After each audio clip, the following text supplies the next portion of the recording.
Este curso hemos ido a jugar a fútbol, porque a mí me encanta el fútbol y a él también.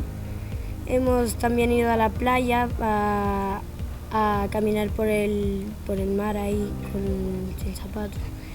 Hemos caminado una montaña a otra montaña y hemos regresado caminando aquí. Me lo paso muy bien con él porque es una persona gentil que siempre, tipo, lo que yo quiero, él siempre me dice sí.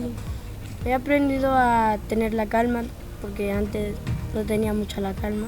Antes empezaba, si no me prestaban atención, empezaba y así todo el rato.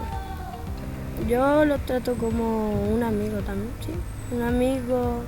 Un día le dije que era como un profesor y yo al final cambié que le iba a decir amigo.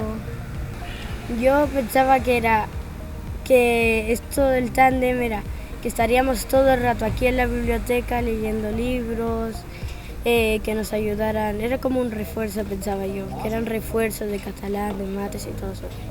Yo nunca he hecho refuerzos con él, porque voy muy bien en las clases, porque cuando íbamos de excursión, el Tiago me iba preguntando cosas así. Él me dice, tú puedes, yo sé que tú puedes, y yo, gracias, Tiago.